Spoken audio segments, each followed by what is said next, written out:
তীব্র গরমে হাঁসফাঁস করা জনজীবনে আসতে পারে স্বস্তি। আগামী ৫ দিন দেশের অধিকাংশ অঞ্চলে দমকা হাওয়া ও বজ্রসহ বৃষ্টির প্রবণতা অব্যাহত থাকতে পারে বলে জানিয়েছে আবহাওয়া অধিদপ্তর। বিশেষ করে দেশের ৪টি বিভাগে মাঝারি ধরনের ভারী থেকে ভারী বর্ষণের প্রবল সম্ভাবনা রয়েছে। এই বৃষ্টিপাতের প্রভাবে ২৭ মে বুধবার থেকে সারা দেশে দিনের তাপমাত্রা ১ থেকে ২ ডিগ্রি সেলসিয়াস পর্যন্ত কমতে পারে। ২৫ মে সোমবার বাংলাদেশ আবহাওয়া অধিদপ্তর এ তথ্য নিশ্চিত করে। আবহাওয়া অফিসের তথ্য অনুযায়ী আগামী ২৪ ঘন্টার মধ্যে রংপুর, রাজশাহী, ময়মনসিংহ ও সিলেট বিভাগের অনেক জায়গায় এবং ঢাকা ও চট্টগ্রাম বিভাগের কিছু কিছু জায়গায় হালকা থেকে মাঝারি ধরনের বৃষ্টি বা বজ্রসহ বৃষ্টি হতে পারে।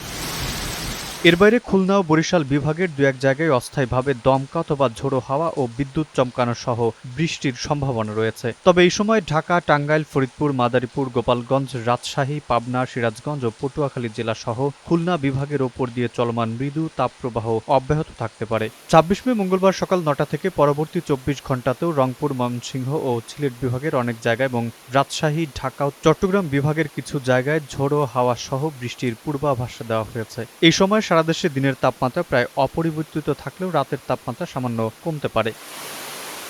২৭ মে বুধবার থেকে বৃষ্টিপাতের পরিধি আরও বাড়বে এবং রংপুর, রাজশাহী, ময়মনসিংহ ও সিলেট বিভাগের পাশাপাশি ঢাকা, খুলনা, বরিশাল ও চট্টগ্রাম বিভাগের কিছু কিছু জায়গায় ভারী বর্ষণ হতে পারে, যার ফলে দেশের দিনের তাপমাত্রা ১ থেকে ২ ডিগ্রি সেলসিয়াস কমে আসবে। পূর্বাভাসে আরও বলা হয়েছে, আগামী বৃহস্পতিবার এবং শুক্রবার ঈদের দিন ও তার পরবর্তী সময়েও রংপুর, রাজশাহী, ময়মনসিংহ, চট্টগ্রাম ও সিলেট বিভাগের অনেক জায়গায় দমকা হাওয়া সহ হালকা থেকে মাঝারি বৃষ্টি এবং কোথাও কোথাও ভারী বর্ষণ হতে পারে।